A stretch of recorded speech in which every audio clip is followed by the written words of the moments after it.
Hey, what's up, everyone? Welcome out to another episode of the Gametime Guru podcast. My name is Shane Larson, host of the show. I want to thank all of those who are tuning in and listening to the show. If you haven't already done so, make sure to subscribe on YouTube so you can watch the video podcast of the interviews as I try to grow that platform. I'm at 350 subscribers at the time of this recording, so I appreciate all of those who have subscribed so far, and we're continuing to build that platform. So thank you guys so much if you could do that. I also ask just a quick favor, if you guys are listening to this on Apple Podcasts, to leave me a review on Apple Podcasts so that the show can continue to grow. That's a big reason for its growth. Now, today on the show, I'm excited to bring on a guest who was a referral from Bob Wheatley. If you guys go back a couple of episodes and listen to the episode with Bob Wheatley, who was the former professional baseball player, he referenced this coach in his podcast interview with me. We talked about this coach that helped him return from an injury and keep him healthy. And today we're going to be talking to this guy who is a CEO. We're going to get a little bit of knowledge on the business side of things, on the coaching side of things, and learn a little bit more about his story, which is super unique. We're going to be talking about injuries and recovery from injuries. And if you guys have been following me on social media, you'll know that I did a segment on injuries and athletes going through those injuries. So this is a really important episode to tune into because you'll get a little bit of insight on the business and athletic side of the sport. So don't miss it. This is the Gametime Guru. So what time is it? Game time! Boom. This is the Gametime Guru podcast, where I interview sports figures from all over the world to help deliver a panoramic view on sports. So whether you're a former athlete, one of the crazies, or simply a casual sports fan, this is the perfect show for you as we peel back the curtains and learn from our guests every single week. I'm your host, Shane Larson, and I'm helping you see sports through a different lens. What's up, everybody? Welcome out to another episode of the Gametime Guru podcast. My name is Shane Larson, host of the show. As you guys know by now, 6 years running into the show. We are in 180 countries at the time of this recording. All 50 states have heard it as well. And it's thanks in large part to every single person who's ever tuned in, every guest that's ever joined the show over the last 6 years. As you guys know, every single Friday, we have a new guest sharing their knowledge, their insight with us. We get to learn something new and exciting. So today is no different. We're going to be bringing on a guest that's super, super special, as you guys heard in the introduction. We're talking about the world of baseball, and I want to give a shout out to Bob Wheatley for making the connection for me with this particular guest. I always love any kind of connection that I can get to have someone share their insight on my platform. I always love it. So shout out Bob. If you guys remember, we had him on the show just a couple weeks ago, so go check out his interview. But here's what I got to say, man. We have a really exciting one in the world of baseball, and it's kind of a little bit of the athletic side of it as well as the business side of it, which is something that I actually love. It's one of my reasons I started this show, which is interesting. But yeah, it's my passion is to kind of intertwine sports and business and show the parallels between the two. And so today we're going to get a little mixture of it all. And we got Brent Pourciau joining the show, who is the CEO of Top Velocity. So we're excited to have you on the show. Brent, thanks so much for joining us. Thanks, Shane. And excited to be here and thankful that Bob referred me to you and you to me. So he's a great guy. I trained him for years, and he's already out in the business world having tremendous success. Kudos to his work ethic. This guy's always had an insane work ethic. So always excited to talk about Bob too. Oh, heck yeah. Well, Brent, I'm excited to have you on the show, man. From what I understand, you're a stand-up guy and you've helped out a lot of guys, including Bob. So this is kind of cool. You get a little bit of the playing experience, the business experience, the coaching experience, if you will. Like it's all intertwined. But what I like to do, Bob. I said Bob because we're talking about Bob. What I like to do, Brent, is rewind the clock a little bit for you, Brent, and let's talk about your baseball experience as an athlete. You obviously had some experience playing professionally, which I'd like to dive into a little bit too. But I want to talk about your experience as an athlete at a younger age. At what age did you really start playing baseball? Did you start with the little leagues, with the T-ball and stuff like that, or was it a little bit later in life? Yeah, I love sports very young. I was dyslexic, so sports really kind of gave me my confidence because I was not acquiring it in school. Just the challenges of learning in sports. So sports was very much an uplifter, and I had a talent in it, and it was in my family history too. And so I gravitated to very young and played as many sports as I could. And stuck to baseball. I think I really want to play football, but I wound up getting massive concussions. I had one that was so bad they had to hospitalize me for 24 hours. I lost all my memory. How did that happen? I got hit in the game, and the linebacker, I was a tight end. I was going across the middle. I caught the ball, and I was the guy who was like, "You're not going to take me down." I keep pumping my legs. I wouldn't let him take me down. This guy got pissed, and he picked me up, and he pile drive me into the ground, and it pinched my spinal cord and bruised the side of my brain, and I was gone. I was gone for a day. I lost everything for a day. Oh my I'm lucky. gosh. I guess I'm lucky I didn't die, right? Yeah, well, as you just bruise your spinal cord pinch your spinal cord and then Bruise the side of my bruise your brain. side. Oh my gosh. Yeah. That's an illegal tackle nowadays. They Yeah, won't back even then allow it that. wasn't. Yeah, back then it I'm was free for all. 46, so that was like 93 or 4, you know. Man, holy cow. Okay, so you had some. I actually want to. I didn't know this part of it, so I'm glad you said this. But dyslexia, right? I had a guy on my show about 2 years ago. His name's Tamir Goodman. He's known as the Jewish Jordan. He played basketball. Now he's living in Jerusalem playing basketball. He's pretty well known in the late '90s here in the United States. But he had dyslexia, and we talked about this. He's the only other person that I've had on the show in 6 years that kind of talked about dyslexia. So I wanted to talk to you about that. You mentioned sports gave you confidence, right, Brent? So did you feel like dyslexia, though, the battles with that, did that stem onto the field or whichever sport you were playing, or did you feel it actually gave you an advantage? Because I would be curious to see, what your thoughts were on that and how it might have played a role in your sports career. I don't think initially it does. I think dyslexia is just someone who is struggling to learn at the pace of the school system, pretty much, or you're just not, you're easily distracted. You're just not as immersed as most kids, and you're struggling to like comprehend and whatever your dyslexia is around. So it's a learning disability, right? So to me, if you stick with it and you grind through dyslexia, later in life, it inspires you, or it really gives you a lift, or you really reap the benefits of it. Like now I'm getting my PhD in health science, and I already have a master's in kines. It's like dyslexic kid, 46, I haven't stopped going to school because that work ethic it made me build, where I could barely read as a kid, and I really wanted to learn and read. That obsession to try to force myself to do it developed the work ethic early on, and then propelled me later into life into massive learning, or an obsession of learning. So I think people benefit from dyslexia later in life. That's why you hear a lot of successful people had dyslexia, because the dyslexia really helped. Unless they quit, if they push through it, it really built their work ethics, which is, we know is a big requirement of success, Absolutely. That's a great take on it, too. I would encourage those who are listening to this, if you are a parent or you are an athlete yourself who might be, struggling with dyslexia, that's something that you've been born with and that I believe the Lord has given you that challenge. Maybe take Brent's example here and utilize that, leverage that for later, and understand that, hey, it can build a really big work ethic. Keep working at it. Understand that you might have to work a little harder at this particular point in your life than some in regards to certain aspects of life, whether it be school or whatever. But if you build that work ethic now, obviously examples like Brent can be your example. You can strive to be like that because you'll have that work ethic going on later. That's awesome, man. So Brent, as you got into the high school realm, at what point did you realize that like you wanted to play baseball at a higher level? Like there's always this like click for some kids. Some kids say, "Oh, I'm going to play in the NBA or whatever," when they're like a little kid.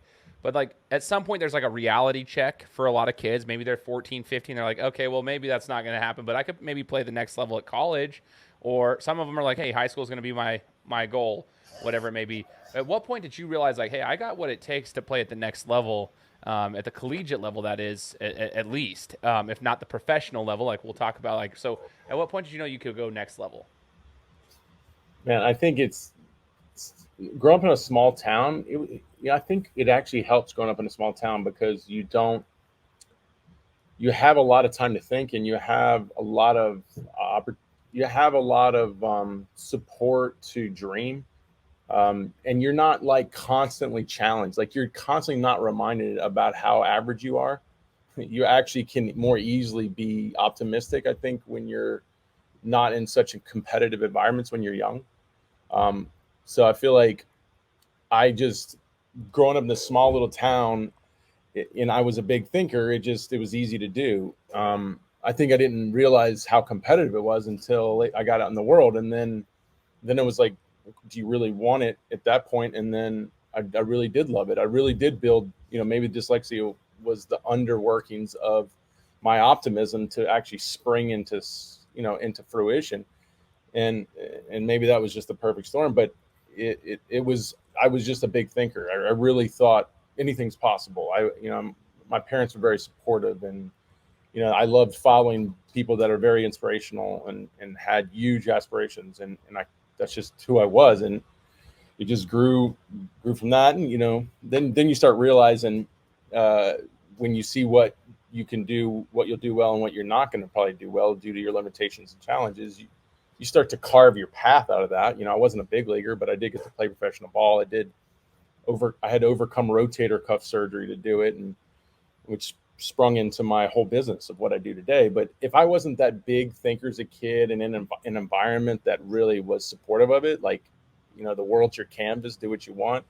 I don't know if I would have pushed and kept my mind that open. I might have just gone into something what I thought was practical, like a lot of people are forced into, Naturally, yeah, that's super intriguing. I've actually never thought of it that way from like the small town kids that, they can develop that type of an optimism. That's super, super cool, man. Brent, as you got into college, you referenced this real quick. This was kind of on my to-do list, is asking some of these questions, was an injury. You battled a rotator cuff injury, and Brent, what's interesting about shoulder injuries, I always talk about this. I wasn't a baseball player, but when I was 28, I ripped out my shoulder. It was my labrum, but they had to put 6 anchors in there, and I didn't really do well in the recovery process of that. I'm 34, so it was 6 years ago, 6.5 years ago that this happened. And that was like the decline of like my health and fitness and everything. And there's a variety of reasons I say that. I just didn't do well in the recovery process. Mentally, I took a dive. I don't do pain pills very well at all. So it was a whole different thing for me.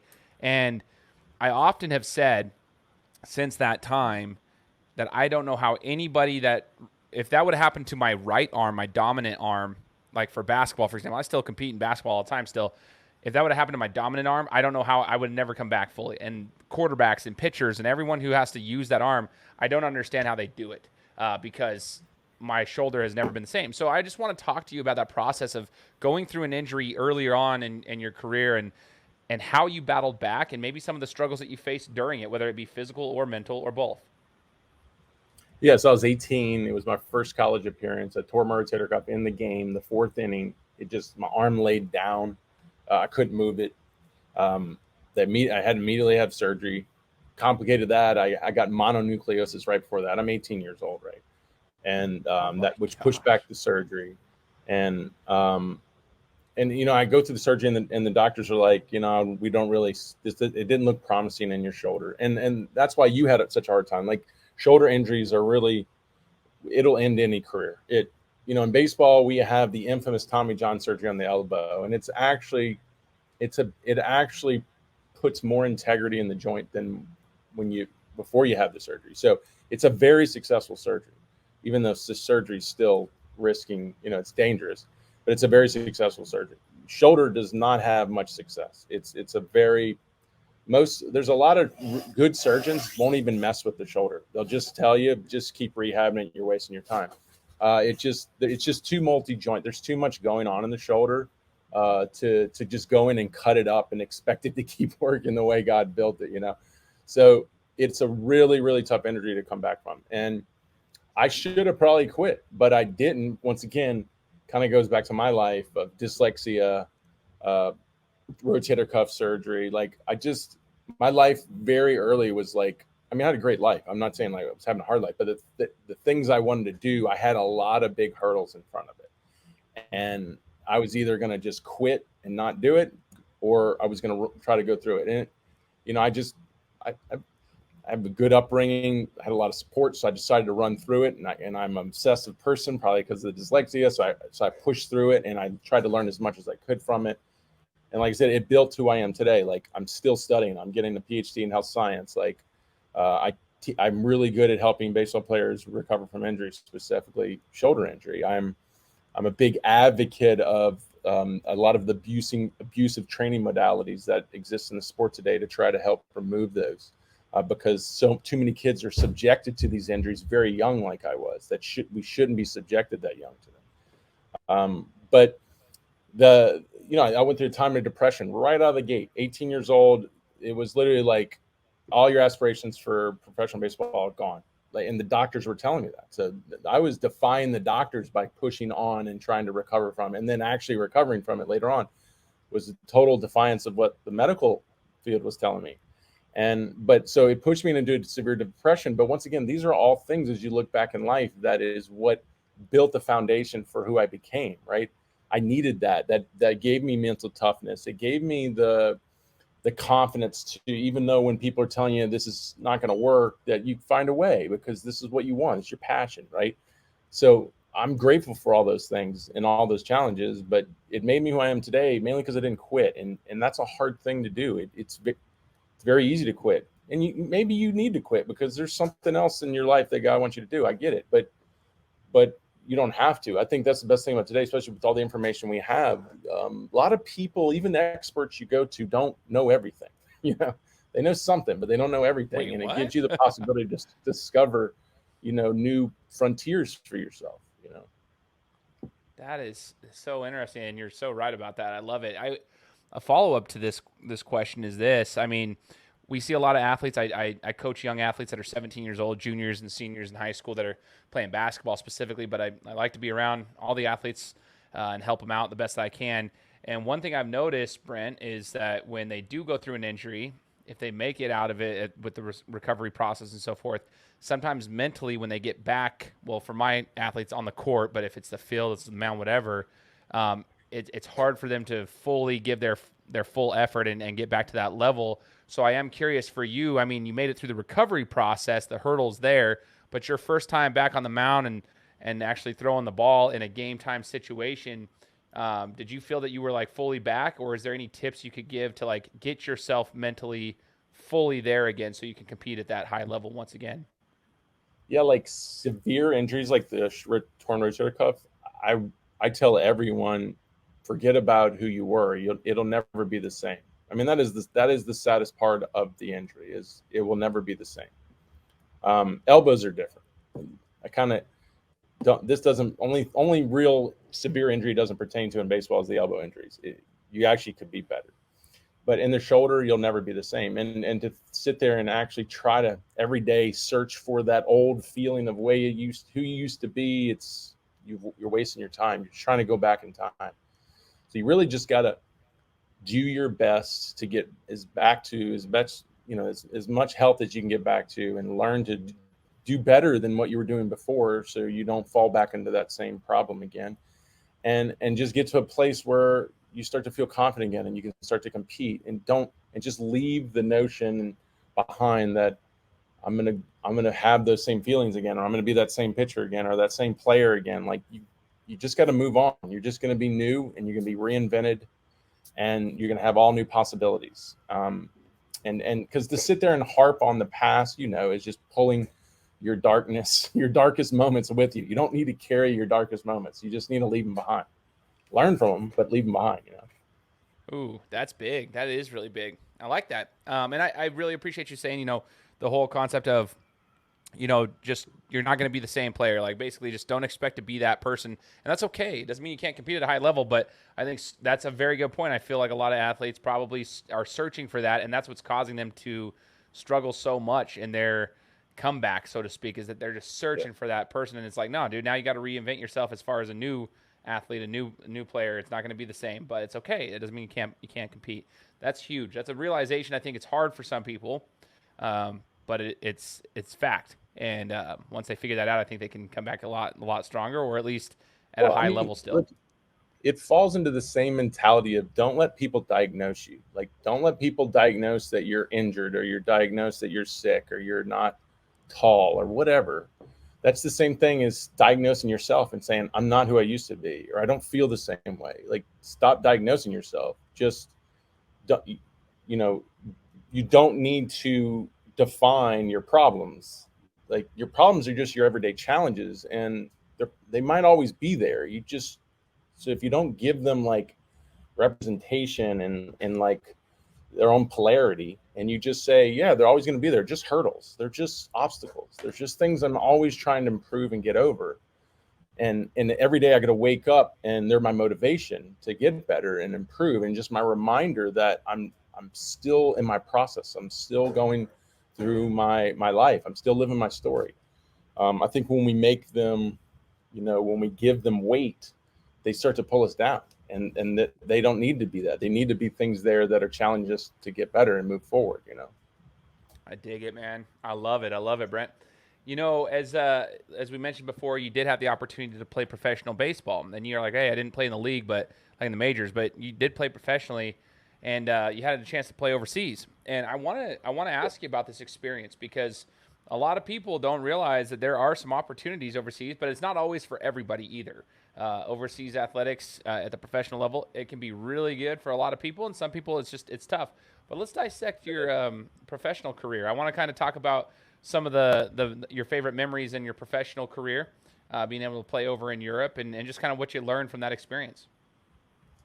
Yeah, so I played in Europe, and then I wound up playing here in independent minor league ball in San Diego. But in Europe, it was an amazing experience. And so when I watch the World Baseball Classic, which is on right now, I just get goosebumps, because I was over there playing all those national teams, the Czech Republic, Italy, the Netherlands, all of them, Spain, and all the way into Eastern Europe. It was crazy. I played them all over there, Australia too. And it's just getting to see how other cultures react to baseball, play the game, treat the game, respect the game. It's amazing. Like, everybody should do it. It's the coolest experience if you really love a sport. Now, I would assume it's the same in all sports, but you really love a sport, you got to see other cultures play it, and you got to go and be a part of those cultures and play it with them. There's no better way to really experience a culture than to actually immerse into their life, like, in how they live their lives and what they celebrate, and their everyday routines. And when you go and you live somewhere and you play in that culture and you play a sport, especially professionally, I mean, it's just, you're getting the total experience of that culture. I don't think you get a better experience of that culture. It's not even the same as being a tourist. You're completely disconnected from that culture as a tourist. So that's where it's precious. It's priceless. I would want anyone to do that, to have that opportunity. Everyone deserves that opportunity, and I encourage everyone to do it. Now, the problem is, like, if you're a pro athlete or you want to be a pro athlete, probably not going to help you in your pro career. It can. I mean, you can go off to really good, leagues and cultures, and like in baseball, like the Asian cultures and the Latin cultures, and it will help you. It could help you. It will keep your name out there, but it's not always the best move. But it's a great experience. It's the choice of saying, yeah, maybe this isn't the best move for my career, but it's a great life experience. That's where I highly recommend it. That is awesome, man. It's so cool, and I can vouch for that. Like, if I didn't play professional sports, but I did live in Brazil for 2 years. I served a church mission there for the church I go to, and I can tell you right now, we didn't live like tourists. We were living in the slums, and we had ourselves part of the culture. But you learn a lot from it, and I have a whole new respect and understanding of the Brazilian culture. So I can imagine it was similar in that regard. You're actually there. You're not a tourist. You're living in it, and it's awesome, and it teaches you so much. There's more to life than just the States. So there's a lot more to life. Brent, I want to ask you, when did you know it was time to basically hang them up, man? Like, when did you know that your playing days were pretty much over? I would like to know that piece, because that's a hard reality for some athletes, and then for others, it's like, hey, it's not that hard. I knew I was done and ready to go. So I kind of want to know what it was like for you. I actually like this conversation because I've helped a lot of, like Bob and major leaguers kind of in their careers, because they come to me because I'm known for rebuilding guys. So I kind of have to rebuild them and then help them retire.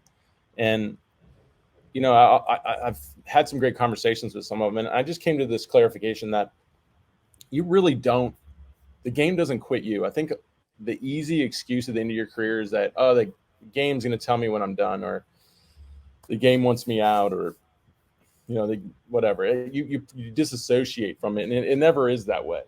I mean, there's leagues in baseball in America that are 75 and up.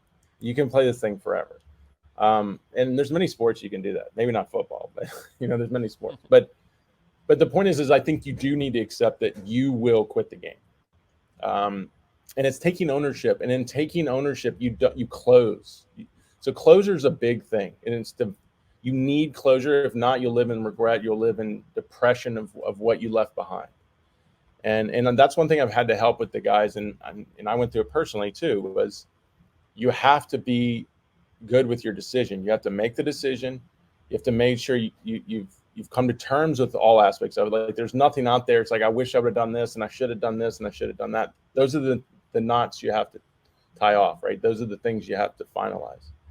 And then that's the end of your career. But I think the longer you play the game, the harder the ending's going to be, because you're going to have a lot more things to close and finalize before you feel comfortable in moving on. And the motivation for me to do it, though, to go through that process was I felt more I could help, or I could do more with my life as a coach than I could as a player. I eventually got to the point where I saw, while I was playing, I had like a line of people wanting me to help them. While I was still playing, I was 28 years old playing indie ball in San Diego, and I've got young guys just from released from Major League Ball or AAA ball, literally like every day asking me to help them. And then you start helping, and then you realize you're a good coach. And I knew my legacy was going to be a coach. My family legacy are just all coaches.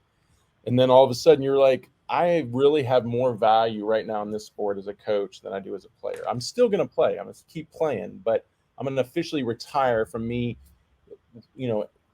those searching and still playing out those aspirations of how far can I go, because I'm going to guide this more in a more service-oriented direction, because I think that's where more of my value at this time in my life exists. And so that's why I went off this way. Now, the people that have to close the door and say my career's over, that's a lot harder. And once again, that's where you have to go through that process of closure, and you have to make sure you close all those doors, because if not, you'll be the Tom Brady's and the Brett Favres, and you just keep coming back to you'll never end. You get a couple different retirement videos out there every other year. It's a new one. Super interesting though, man. It's cool that you were able to kind of start your coaching career in the tail end of your playing career. You kind of realized that's where things were going. I think that's awesome. Now, as we shift to that coaching side of things, you're over at Top Velocity. You created this whole facility, this whole program, this whole business. I wanna ask you. I always say this. The best employees don't always make the best managers. The best players don't always make the best coaches. The best players don't always make the best GMs. I always look at Michael Jordan. I'm like, dude, arguably the GOAT of basketball, but no, I shouldn't say arguably. I'll get slaughtered for that. He is the GOAT of basketball. And then you look at him as a GM and stuff, like you could argue that maybe that's not necessarily his forte, but he's got some pockets and he can, he's got a brand. But not everybody it's a harder transition. That's why and sometimes the worst players, the players that actually never saw the floor, never saw the field, whatever, make phenomenal coaches, right? Like it's weird, but sometimes you get the good players that make the good coaches. It's a different skill set. My whole point of this is, going full circle, is that coaching is a different skill set than playing. And just like being a boss is like a manager is a different skill set than being an employee. So I'm curious, what's the hardest transition that you faced early on in your career as you went from playing at the professional level and then coaching these athletes? I mean, like I said, my grandfather was a famous football coach. He helped form the AFL with Lamar Hunt. And so I grew in that legacy of a coach. I didn't grow in the legacy of a player. I grew in the legacy of a coach. He was still a player, but he was more well-known as a coach. So I think inherently I was supposed to do it. It felt natural the whole time. So I don't think I'm a good example of probably the average person. It just felt like I was supposed to do this. I felt like I really had a calling in it. The irony is he was a minister too. And I'm a religious guy, and I felt more of a calling into coaching than ministry. But I kind of use my coaching as my ministry sometimes. But But the point is I think it's a different story for me, because I really had a calling. I'm not saying that you won't have a calling. I'm just saying my calling came before I was even done playing. It was kind of like, hey, I'm not done playing. Stop. And it was like, nope, you're supposed to be a coach. And I was like, all right. And it really worked that way. Like I said, I'm not your average case. I don't think so. I mean, I literally tried to go into every other business. I helped build a huge franchise company. I eventually get pushed back to baseball. I moved out to LA. I did movies. I get pushed back to baseball. It's like every time I tried to run from it, literally run from it, it sucked me back in. And I think that that brings up the question of destiny. I don't know. Is this my destiny? It feels like it is. I question it all the time. And I think the only reason you become a good coach, if you were a good player or not, it's because you're passionate about it. And because passion takes you through hard times. I can tell you, I've many hard times as a coach. I had years where I didn't even want to do it anymore. But the passion and the love and the calling, it kept pulling me through it, dragging me through it. And so if you don't have the passion or the calling or just the desire to be good at it, it's going to break you. Anything will break you because to be good at something, you have to do it every day, all the time. And so if it's not a calling, it's not a passion, you're just not going to survive, man. It doesn't matter how much you want it unless the wanting it is, the calling, the desire, and all that stuff. So I think that what you brought up is a great debate, but I think I'm not the typical candidate because I really feel like I was born to do this kind of thing, No, that's awesome. This is what's cool is I get to know you personally on this platform, and so do all the listeners across the globe. This is cool because, and there's no shame in that. Like, if you feel like this is your calling, it was a divine calling. That's what it is, man. I know this sounds corny, but I also feel that for my show. Like people will be like, dude, it's just a podcast. I'm like, yeah, it's a podcast that's now in 180 countries. I built it on my own. I didn't have any corporate funding for it. I'd done this out of my own passion and drive, and I wanted to bring people like yourself onto a show and get to learn about this and learn about these things. I feel like that was a calling because there's so much knowledge that can be shared. So like, it's not corny. I don't think it's cliche or nothing. I think it's a true statement that was your calling. Everyone has a calling and you found it. And I think that's pretty freaking cool, actually. Like not everybody recognizes it, unfortunately. I believe we're all children of the same loving God, and not every one of us recognizes our calling as early as others, but it seems like you found it and you're continuing to do it. And I think it's awesome. Well, you can even test it if you really, I mean, I got to the point where I got so curious about it. I'm like, is this really my calling? So I would like self-sabotage. I did a lot of self-sabotage, and I got to the point where I realized I couldn't even ruin it. I mean, yeah, I could ruin my finances. I could ruin maybe even my reputation, but I couldn't ruin the calling. People would still show up for my help. And that's when I realized I'm supposed to be doing this. Ooh, that's huge. That's your test, man. And I love it though. That's so cool. It's like you said, you try to run away from it. It keeps pulling you back. I think that's so awesome. Yeah. So talk to me about Top Velocity. So when did that actually start? Because I know you started your coaching career. Did that start immediately as you were finishing playing, or is this something that evolved over time? I want to hear about that so the listeners can kind of find out about this. We've probably got a lot of baseball listeners, so I want them to be able to hear more about your company. Yeah, I'm an entrepreneur at heart. Like I love innovation. I love like getting in that creative process and inventing things and coming up with things, and it's so fun, man. It's like, to me, the most exciting thing about business. So I'm that at heart. So I'm just like an ideas guy, right? So I'm the creative mind. But when I got pulled into coaching, I really didn't want to be like the hourly coach. I didn't want to be it. I did it, but I didn't want to be it. I didn't have the aspirations to coach a team. I didn't have any of that. I knew I was going to be a coach. Once again, it's kind of showing how I feel like I was forced into this. All right, God, I'm going to be a coach, but I'm doing it the way I want to do it. So the way I wanted to do it was I wanted to build a business around it and something that was innovative. And the one thing that I didn't like about my playing career is there was really an extremely poor lack of education. Like the coaches, the way the schools were set up and how they were running these organizations, they were poorly educated, like extremely poorly educated, like third world country educated in the sport. So I was like, I want to fix this. I want to bring the education into it. I want to innovate it. I want to show people how upside down it is. And so that was the entrepreneur of me going, all right, I'm going to be a coach, but I'm doing it as a business, like a school. And I want to build it like a school. And that really is crazy. I don't know why I did that, because I have fought that insanity for 16 years. I've been doing the business, and now I'm finally seeing it starting to act.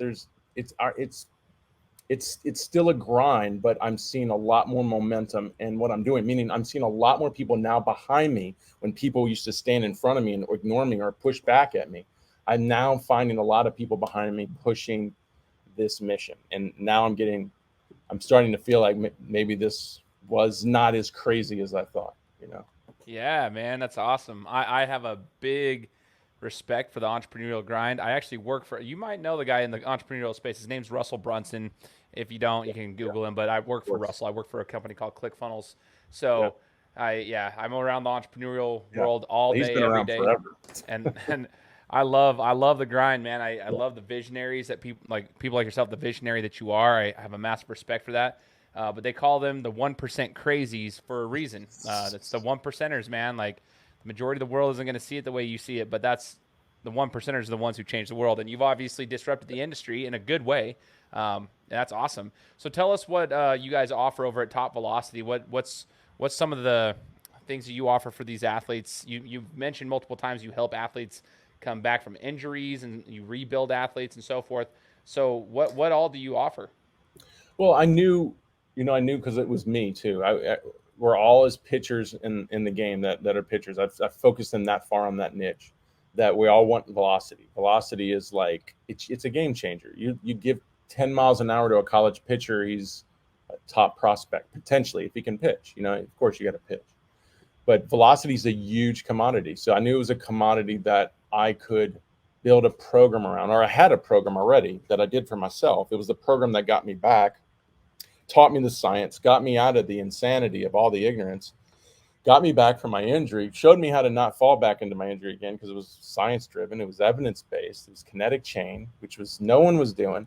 And I said, if there is a velocity quest, which I'm on it and I've found it, and others need it, they need this program. So, as people were coming for help, I was sharing the information I was learning in my own journey to get back to pro ball and throw low to mid 90s, which is well over harder than I threw before I tore my rotator cuff.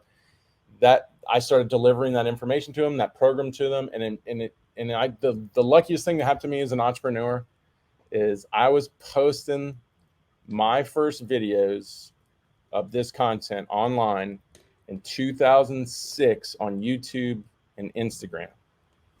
Not many people were doing that, because I think 2005 is when it started. So I'm like a year and a half after, definitely YouTube. I don't know when Instagram was, but it was pretty close to that too. And so I'm building real estate on these new platforms that become juggernauts, and for the niches of pitching. And I think that was the best luck I had hit in my career, was I caught the beginning of the internet movement, and I was the pitching guy, and people still know me. I go out. We have the biggest baseball convention in the country called the ABCA, the Adult Baseball Coach Association, and there's like 6,000, 7,000 coaches there, and we always get a booth, and people always come up to me and they're like, "Man, I've been watching your stuff since YouTube started." It's like I'm that guy. But the point is that's when that's what really started to build the brand, and that's when I put the brand around it. I saw the future of it. I was like, wow, it's the internet. It's my program, it's evidence-based, it's cutting edge, it's new, it's revolutionary, and it's on this revolutionary highway of the internet. And I'm a coach, I'm doing what I'm supposed to do. And it like exploded. And of course, I can go through all these crazy things that started happening, good and very bad, but that's why I'm here. So that's where Top Velocity started, and Top Velocity is now just a big version of that from 16 years of development. Wow, man. This goes to your whole story that I've learned in the last 35, 40 minutes, is just the work ethic. the consistency. You're putting it in time after time. And it also speaks to your visionary like mindset of you saw the potential. You weren't sure 100% what YouTube was going to be like. It was new back in 2006. But you saw the potential, so you're posting your stuff on there. Now it's like the #1 search engine in the world. It's massive. You built your brand there. And sometimes, you like you said, like there's another thing you said that I like is now you're seeing more people behind you, whereas before they were kind of in front of you.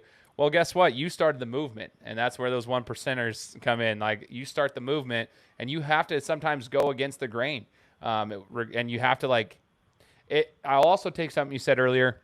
Don't let others diagnose you. Don't diagnose yourself. Don't let others diagnose you. But you were talking specifically for like injuries and struggles.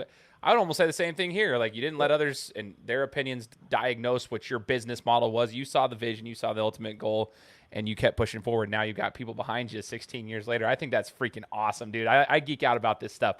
So if somebody wants to find out more, Brent, on your guys' Top Velocity, what you guys have to offer, any camps that you guys have or anything like that, where do they go?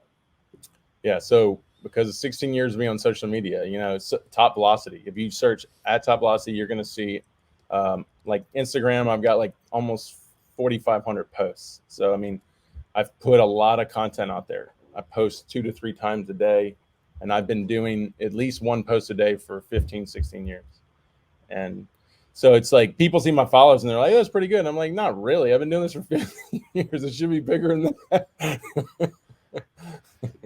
But dude, it's consistency that Yeah. I love talking to guys like you, man. You understand the game, you understand the consistency factor. So I'll make sure to put in the description though for everybody here. Like we've got YouTube, Instagram, everywhere. We got a website that we can link here for you, so that you can, for all those who are interested, they can check it out and see what you guys have to offer. Same thing. I'm excited to share this with my audience so they can learn more about what you're doing. I appreciate that, man. Super, super cool, Brent. Now I want to ask you one last question that kind of ties all this together. What do you feel is the biggest lesson that you took from sports as a competitor, as an athlete, that you have been able to apply to your business? The biggest parallel, if you will. Is that it's hard getting away from the cliches, but it's that success is it's multifaceted. It's a physical challenge. It's a mental challenge. It's a spiritual challenge. It's a scheduling challenge. It's multifaceted. So it's like, yes, strive for success. Set your aspirations as high as you can, your dreams, your goals. But don't be naive to think that I just got to do one thing well. That's the biggest mistake we make when we're, layman and just getting started. We think it's just one thing I got to do well. No, it's a multiple of things that you have to bring into unison.